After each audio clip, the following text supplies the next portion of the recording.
Pergi ke sekolah, hati riang, ilmu ditanam jadi bekal. Mari bersama kita berjuang, mendidik dengan cinta yang kekal. Assalamualaikum warahmatullahi wabarakatuh.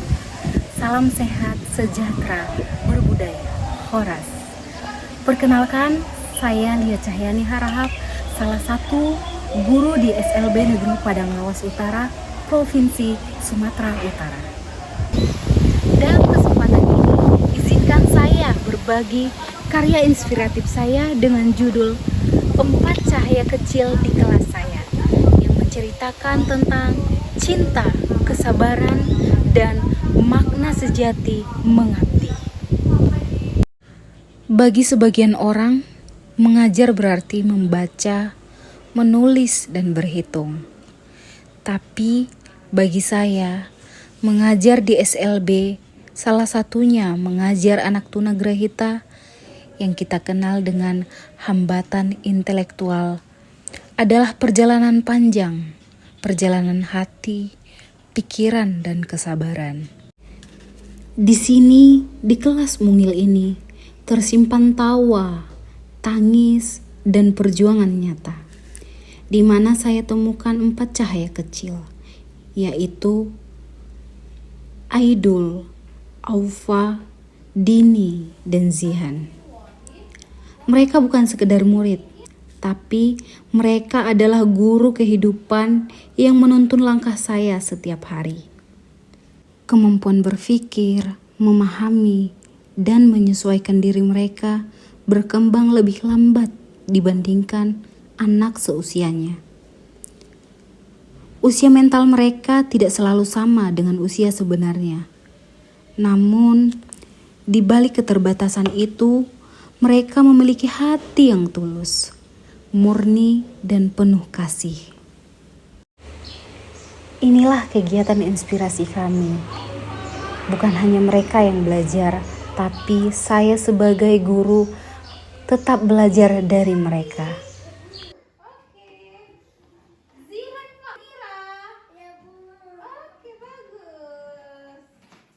Ingat nggak 7 kebiasaan anak Indonesia hebat? Ada 7 kebiasaan anak-anak Indonesia hebat. Bangun tidur pagi, beribadah, berolahraga, makan sehat bergizi, gemar belajar, bermasyarakat, tidur cepat, beristirahat.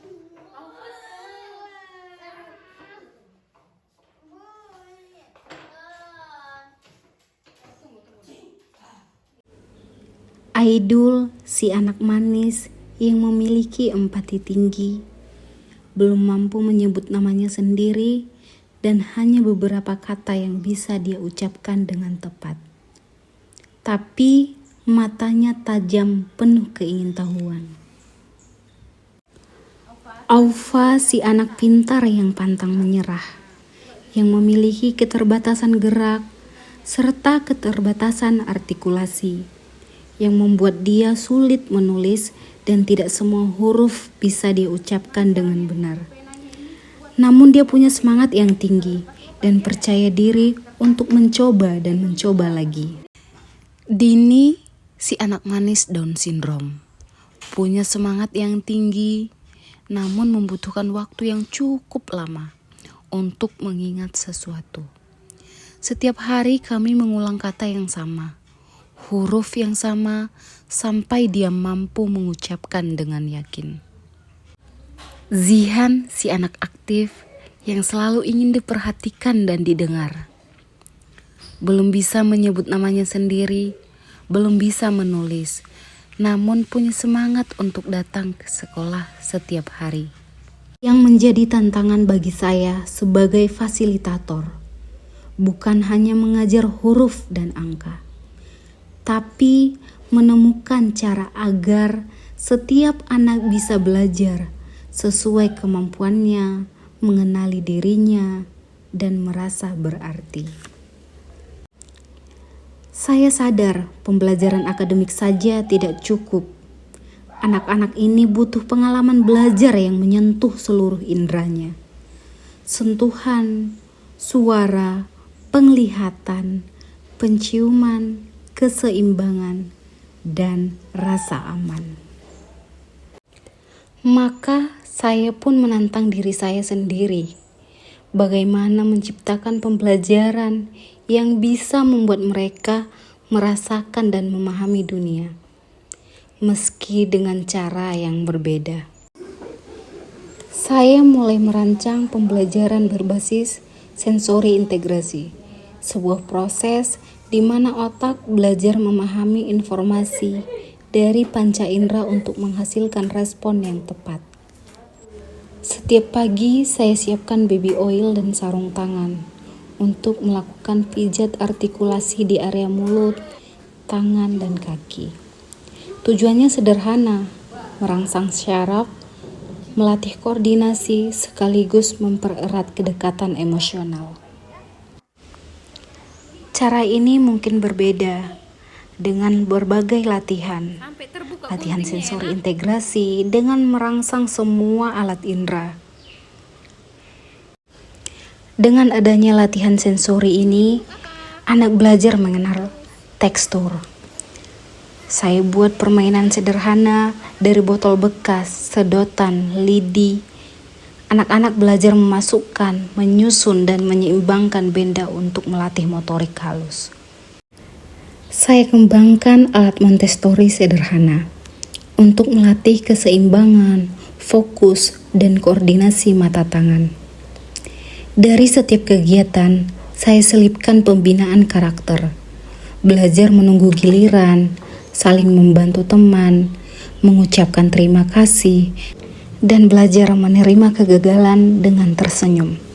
Selain itu, saya menyiapkan sumber media pembelajaran lain, seperti laptop, aplikasi pendukung seperti Canva, untuk membuat kartu kata bergambar. Disitulah saya menemukan makna cerdas mengajar, bukan sekedar cerdas berpikir, tapi cerdas menyentuh hati. Hari demi hari, perubahan kecil mulai tampak. Aidul kini berani bersuara.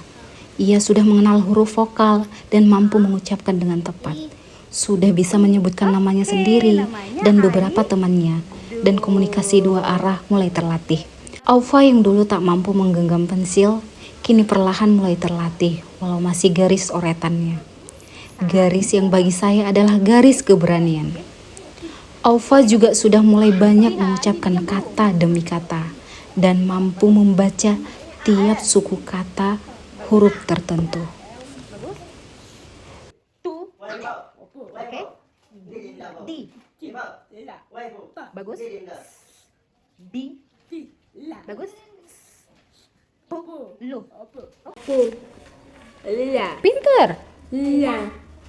Pinter. Bagus.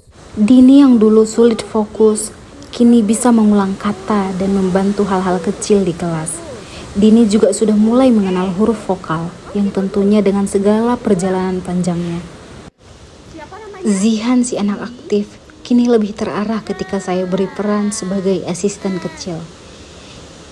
Sudah mulai banyak mengeluarkan kata demi kata, namanya sudah mulai terucap walau belum tepat, dan sudah mulai bisa memanggil nama temannya. Iya, Ibu Li? Iya. Oke, pintar. Oke, siapa nama temannya ini? Iya, pintar. 4 cahaya kecil itu mengajarkan saya makna sesungguhnya dari cerdas mengajar, tulus mengabdi, dan menginspirasi sepanjang hayat. Cerdas mengajar bukan hanya tentang teori, melainkan memahami sepenuh hati. Tulus mengabdi bukan diukur dari waktu, melainkan kesediaan hadir sepenuh jiwa. Menginspirasi sepanjang hayat tidak diukur dengan guru yang sempurna, tetapi mencintai profesi ini tanpa batas waktu. Saya dan 4 cahaya kecil di kelas saya mengucapkan terima kasih. Wassalamualaikum warahmatullahi wabarakatuh.